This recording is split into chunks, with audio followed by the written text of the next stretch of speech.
I've been using for 3 years 3 treatments that allowed me to save my hair.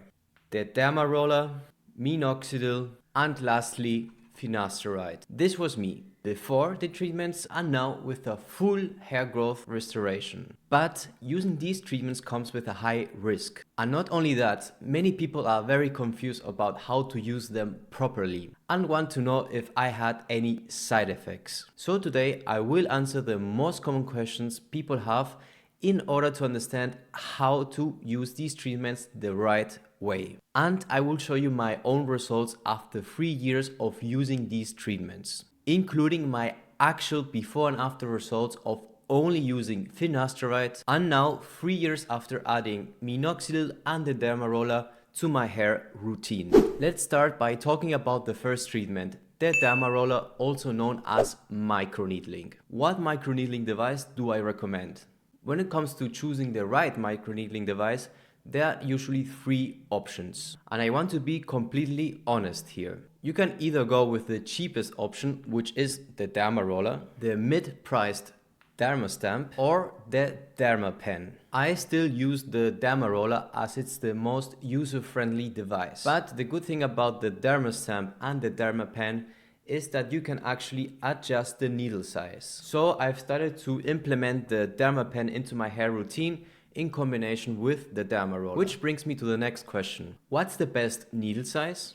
The best needle size for a Dermaroller or a Derma stamp is anywhere between 0.5 and 1.5 millimeters. Anything below 0.5 millimeters won't stimulate the hair follicle, and if you use more than 1.5 millimeters, it can actually harm the hair. Personally, I use 1.5 millimeters when I use the Derma stamp, and when I use the Dermaroller, I prefer 1 millimeter. Why? Because the Dermaroller with a longer needle size hurts a lot. I can use the Derma stamp at 1.5 millimeters because you're using the up and down motion, which hurts less.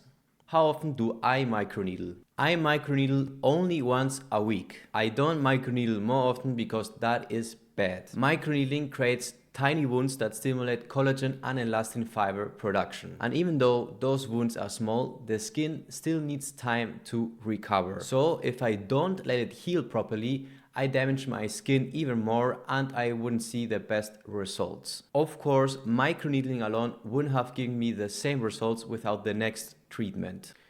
Minoxidil. Minoxidil is without a doubt the best hair growth serum in existence today, and I wouldn't have had those results without it. I will show you my pictures in a minute, but first here's the answer to your most common questions. When do I apply Minoxidil after microneedling?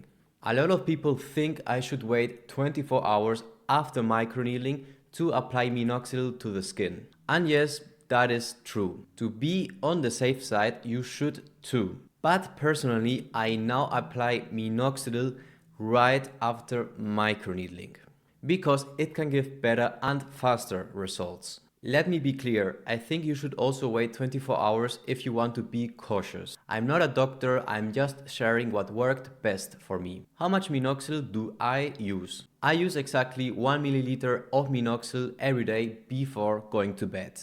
I don't recommend the spray version. It is messy and you don't really know how much you are applying. It's better to use the dropper that comes in the box and measure exactly 1 milliliter, like this. Have I experienced side effects from Minoxidil? People ask me this a lot. The possible side effects include heart palpitations and headaches. But for me, no, I have never had any side effect at all. The only thing I have experienced is skin flakiness and dandruff. It is annoying but manageable. With a good moisturizing cream, you can reduce that side effect a lot. Some people think that Minoxidil also causes sexual side effects such as erectile dysfunction. That is not true. Minoxidil doesn't cause any sexual side effects. The only treatment that can do that is Finasteride. So let's talk about that next before I show you my results. I take 1 milligram of Finasteride every day. It's a tiny pill and let me tell you, you need to use Finasteride if you want to stop hair loss in the long term. Without it, even Minoxidil and the Dermaroller can't help you. Your most common question about Finasteride to me is, have I ever experienced side effects from Finasteride? People are really afraid of Finasteride because unlike Minoxidil, this treatment can really give you sexual side effects. These possible side effects include erectile dysfunction or low libido. There are also less studied sexual side effects related to having children. So, have I experienced any? No, I have never had any sexual side effect from finasteride. I have been actually using finasteride the longest from all of these treatments, and it's always been safe and fine for me. That said, I do want to have children in the future, and when I try to conceive, I will probably stop using it to be safe. Even if I lose some hair during that time, it will be worth it. But that's just a precaution. I have heard of people having children while on finasteride and everything was completely fine. Okay, so the moment you've all been waiting for. Let's cut to the chase and jump straight into the results. The first chapter was in 2018, which I call Where is my hair? This was me 7 years ago. At the time I didn't use any kind of treatment and my hair looked the worst. You can see how much my crown was thinning. Here's one more picture of the crown. Additionally, the overall density of my hair was very low. And what was the worst was the temple area. This was the part that gave me the most anxiety, since it was the part that I could see in the mirror every day. This next picture is from a few months later and there was practically nothing left there. So then, that's when I started using the finasteride pill. 1 milligram a day. And 2 years later, in 2020, we come to the second chapter, which is called Rock and Roll Hair. So this happened. Amazing results. I was the happiest I ever had with my hair in years. Here you can see a picture with direct sunlight and the density was still great. Here I have one more picture with the hair combed back, so you can see the hairline. This is a few months later with the longest hair I ever had. I loved it, to be honest. I mean, compare these pictures with the beginning. I look like a completely different person. That's what hair can do to people and their appearance. But not everything was as great as it seemed. So let's jump into chapter 3 in 2022, which is called Hair Loss once again. So before I show you my pictures, you need to know that I might be a strange case. Finasteride stopped working for me, which doesn't happen to everybody. I first noticed that I was losing my hair again when I took this picture. If you zoom in, you may notice that, especially in the area of the hairline,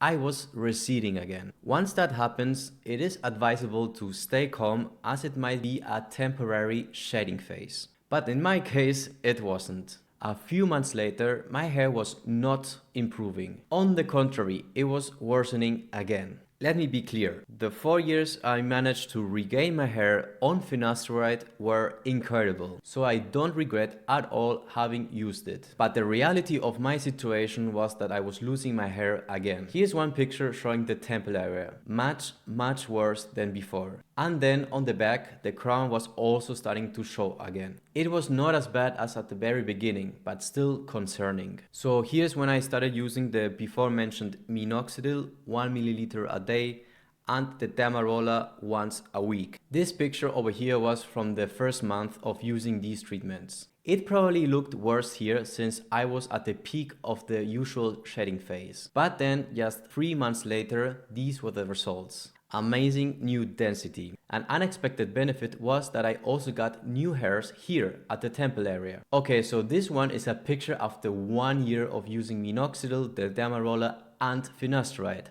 Still great. Then 2.5 years later, which is now. This is a picture I took before cutting my hair. So what struck me here to see is that I'm losing a bit of hair once more. That's the most honest part. If you compare it with the 1 year results, you can see that there's a bit less hair here. It is not very bad now, but given my strong hair loss, I don't think it will improve. I would love to tell you that these treatments work forever, but as you can see, many times I've lost my hair again and needed to start new treatments to combat hair loss. Even if I get better and better results every time, it's a very difficult battle to win. From here, the only 2 things I could do that could further improve my hair would be if I started using oral Minoxidil instead of topical Minoxidil, or getting a hair transplant. I don't honestly like either of those alternatives, but if any, I would probably choose starting with oral minoxidil. Let's see how things develop in the future first. But as mentioned, compared to the very beginning, my hair is still very solid. Look what an improvement compared to the beginning. If you found this video useful and inspiring, subscribe and share it with a friend that could use the help. If you have any questions, write it down in the comments and I will try to help. And if you know of any other treatments that worked for you, let me know, as it can be very helpful for everyone. Until next time, I wish you a happy hair journey. Adios.